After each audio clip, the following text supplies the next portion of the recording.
Oh, fuck you. Oh my god, dude. What is this? The look on his face, he's about to eat it.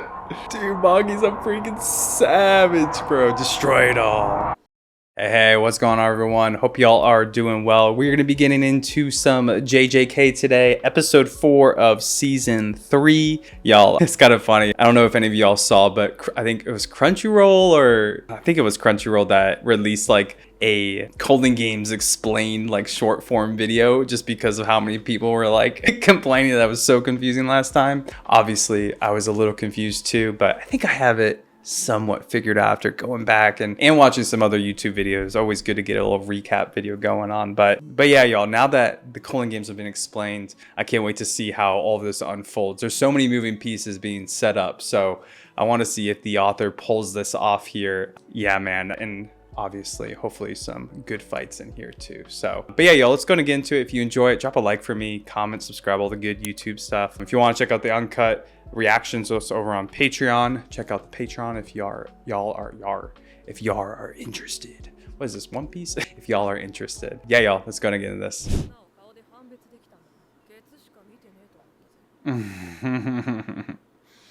He would, man. Trash, this guy, man.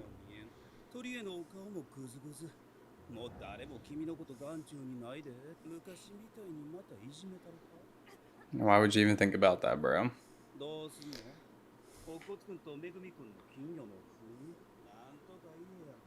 It's not even worth her time.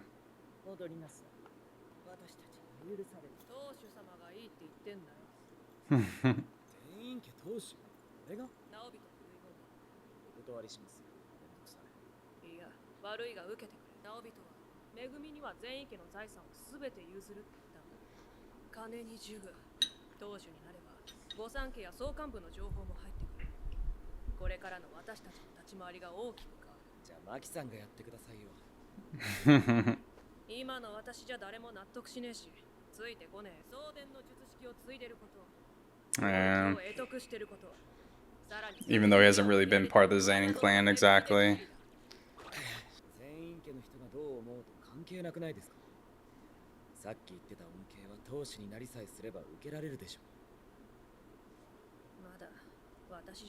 Yet. Soon. Someday, maybe? Create a place for Mai. What does that mean?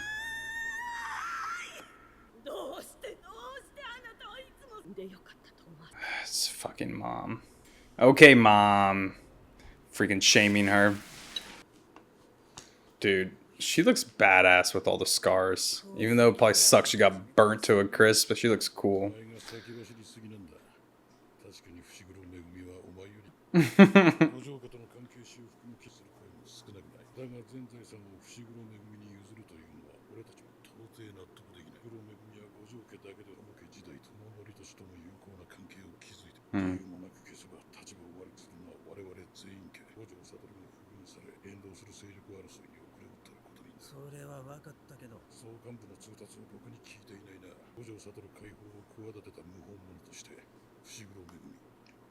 Bro. God. Scum.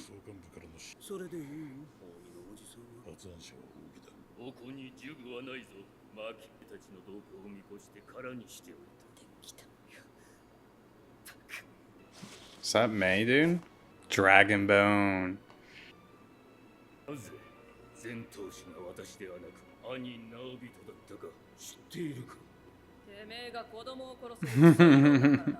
Yep.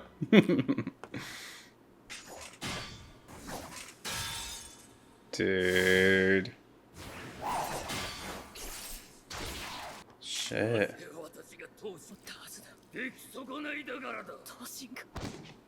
Blaming on the kids, bro. Kids are your own failures then, man.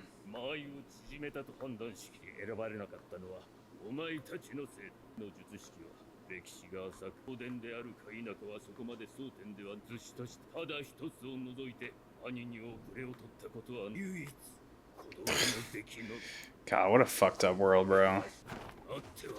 Must never drag their... Jeez. Disgusting. Damn, Dude, the art design's crazy.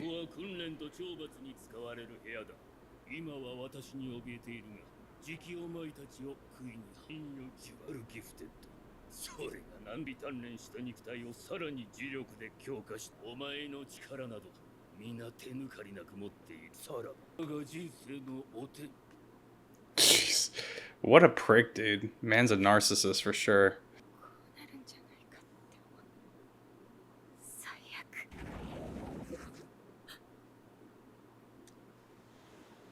What happened? 私の術式もう大体分かってるでしょ。でも大きいものとか複雑なものは作れない。あの人に切られた傷もあるし、あとは一人で頑張んなさい。おい、前待て。 So is Mai sacrificing herself? とにかく戻ってこい。なんで呪術師にとって双子が強調。何かを得るには何かを差し出さねばならない。痛い目見て強くなるんだ。こういう理解がいちいち成立しないのだって。一卵性ソーセージ。あんたは私で、私はあんた。あんたが血へど吐いて努力したなんてなりたくないから。私がいる限りマキだは一生半端もの。分かったから。これだけは置いてくわ。他は捨てなさい。私が持って行ってあげるから。壊して。 Damn, bro, I just got goosebumps. Damn, bro. I don't quite understand how she saved her but sacrificed herself, but that's crazy that she did sacrifice herself, man.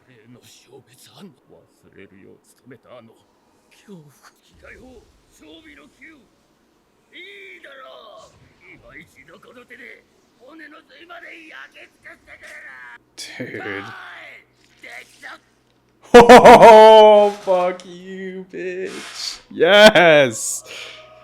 Oh, I love it, dude.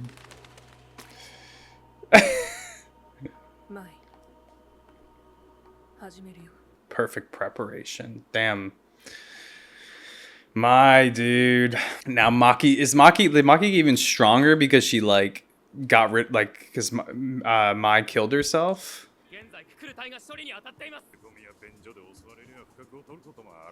God, they all underestimate her so much. So ridiculous. 術式を持たない全員って男児は入隊を義務付けられており、どう叩き込まれる。正体不明の銃を2振り、目視で確認。気を置いている。Yeah, makes sense. Yeah. I remember not liking Mai a lot in season 1, but there's definitely a lot more here, you know, to why Mai was like mistreating Maki at that point. She felt really abandoned by her.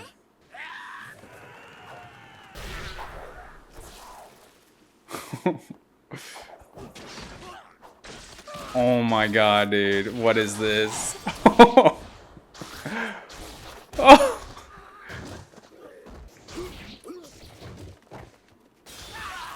Bro. Man, I love the way they've made the blood look in this episode. Oh my gosh. Bro, how many heads is she gonna take? Oh, right down the middle. Guys, what the fuck? Yeah, now you're scared. Interesting song choice here, man. Oh, jeez, it's so gruesome. Jeez. La la la la. As everyone's getting torn to shreds, man. This poor guy's never stood a chance. Holy crap, man. Cool.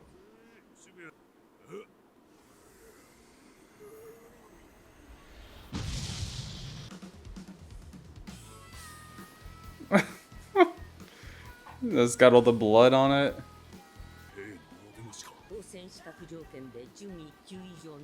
Okay.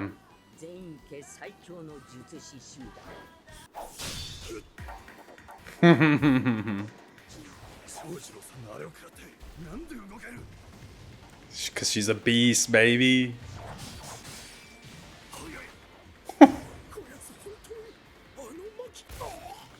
Bro, she's freaking insane. Y'all might need to explain to me like how she got this much stronger from my sacrificing herself.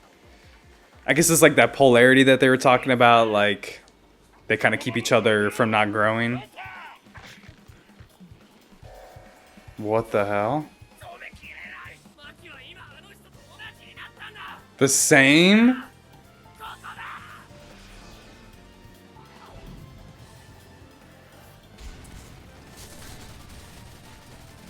What the heck? Damn, he's freaking wrecked.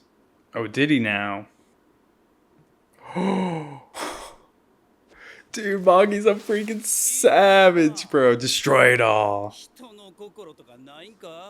Oh man, please kill him. あいつが持ってっち俺は天才なんやてみんな言う父ちゃんの次の当主は俺やて全員家には落ちこぼれがいるんやて男のくせに重力が1ミリもないどんなしょぼくれた人なんやろ No, little do you know, bro. こんな惨めな顔しとんのやろ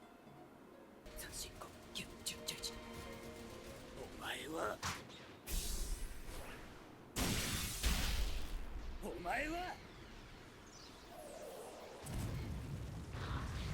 TOJI君やない誰もTOJI君を理解してへんか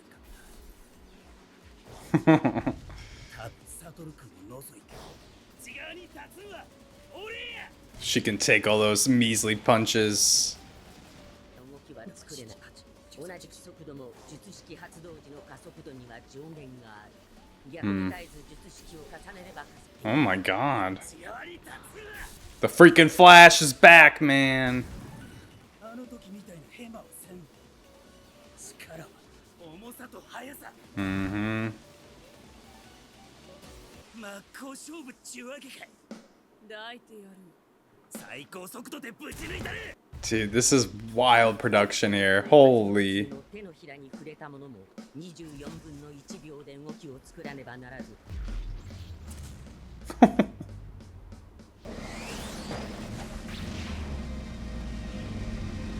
24回だろ直人のジジイもお前も速いだけじゃねえ違和感があった1秒に24回動きを刻んでたこの体 Oh man, I love the look on his face. He's about to eat it. Yes. What? Yo, dude, no way. Oh, he's so dead, bro. Oh my god, yo, what the fuck just happened? Freaking savage. Damn, she's literally gonna just kill everyone in the Zany clan at this rate. Anyone who asks for it, at least. お願い聞いてどうしてあなたはあの時なんで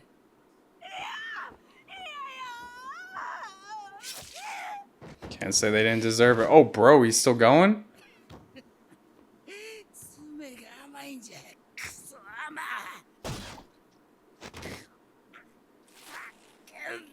重力が命令どうかさか It's the mom? Hmm.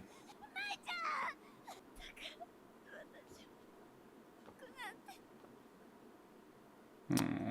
これからどうするのあきちゃん Damn, bro. Right where we started. Wow, dude, that was a wildly produced episode. Like, that made me feel a crazy range of emotions with some of the stylistic choices, with the art design itself. Absolutely adored it. I thought it was amazing. The music was such an interesting choice. Like, it kind of contrasted the darkness of everything, but also kind of just made you feel reassured about Maki just going absolutely ham. So now she's like, what's his face? Not Toby. I don't know why I'm thinking Toby. Yeah, Toji. So now she's like Toji, or as strong as Toji. I mean, she's never had curse energy like Toji, but like, I'm trying to remember like some of the differences between like their packs, right? Or heavenly packs or whatever. And what exactly about Mai made all that happen. But I'll have to go back and try to understand like what Mai was talking about and everything. But dude, freaking so freaking cool. All right, y'all, let's go and get in the review section for episode 4 here. Man, y'all, crazy freaking good episode. I feel like the thing I enjoyed the most of this, outside of the fighting itself, was just the production choices, man. Like the way they produced this episode was just super unique. I said at the end of the reaction, just like the wide range of emotions I felt, but like, the music choices, but also the freeze frames, right? Like when she punches Naoya or whatever, however you say his name, the Flash guy, the annoying guy. Yeah, dude, like the freeze frames they do there was just such an interesting design choice. I really thought they nailed kind of the feeling they created from all the different choices they made. Same thing with like the scene where she's fighting all of like the Zenin clan guys who don't have cursed energy. Just the music in that scene, but also certain ways that they chose MAKI to fight or kill certain ones. The kind of the grayscale that they used for it, really, really well done. I feel like you could watch this episode so many different times and just to really appreciate the way they produced these episodes. Like imagine like if I like ever read the manga for this, it probably would feel way different than the way they produced it in the anime. Like I could see them taking a lot of like really cool creative liberty here to, convey Maki's just plot in this, man. The way she just took over. Let's go ahead and do the character names. We'll kind of talk as we go. For MVP, I'm gonna give it to Mai, man. I know Maki could get an MVP here for sure because she's absolutely badass. She's being compared to Toji by the end of this, but Mai enables all of that. I thought it was interesting. I went back and kind of read through all of kind of Mai's exposition around the whole twins thing, and it kind of being like, at least like I guess in the Jujutsu world, like Jujutsu powers kind of view twins or at least identical twins as the same person. So in a way they have to like split their power. So I guess like, Mai's always had more of the curse energy, but Maki's always had a little bit, right? She has a tiny bit, but nothing to really use. She doesn't even have enough to see cursed spirits. She has to use those glasses, right? And cursed tools. So when Mai ends up sacrificing herself, in a way, she takes all the cursed energy with her. So now Maki can like fully realize her heavenly pact, which is basically the same thing as Toji's, I think, if I'm remembering correctly. So now she has like even crazier strength and reflexes, and we see that on display, obviously. And Mai's, the creation technique she has, she creates that cursed tool weapon that she uses, which is obviously really cool. I'm wondering if we're going to kind of get more information about its strengths and weaknesses. I'd assume it's part of the reason she became so strong too, not just the heavenly pact kind of being fulfilled here. But yeah, I'm curious about that. But yeah, shout out to Mai, man, because there's so much sadness in that scene too, like obviously what led up to it, but just their relationship and how they've kind of both obviously in the metaphysical kind of like Jujutsu power world that they have to share powers. They've also kind of always had that somewhat subjectively in their relationship as twins, right? Like Mai always wanted to kind of, she didn't really want to try to grow super strong. She was okay with being at the bottom as long as she had Maki, but Maki was kind of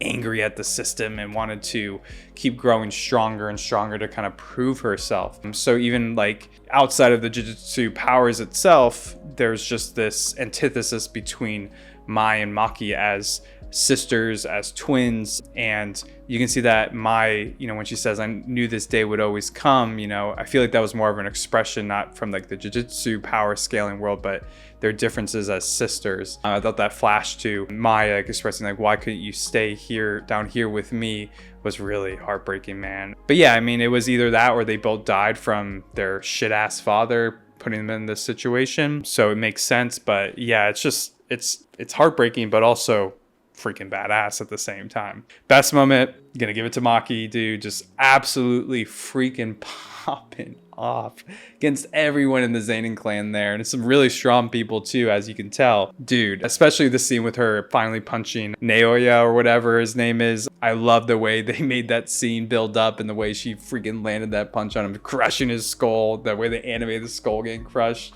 like transparent. It was so cool. Obviously skipping over the funniest moment, this was all just serious shit here. And for the Sako, we'll give it to Ogi, they're Mai and Maki's father, dude. What a piece of shit. You could give it to basically the Zenin clan as a whole almost, but he especially made me really angry because, the whole narrative about them, Maki and Mai being the stain of his life and that they're the reason that he didn't get, wasn't the head of the household instead his brother became it. It's just a projection of his own shame onto his daughters. The selfishness of a parent to think that their children's duty is to them, not the other way around, right? Like a parent's duty is to their child, to raise their child, to, you know, provide for their child, to empower their children. But yet he just was like, oh, well, you guys aren't as strong because you guys are twins and you have shared power. Okay, well, now you're nothing to me. You know, that's just not any true love there, obviously. So it was sick when I got to see Maki cut off the top of his head. He got scalped, basically.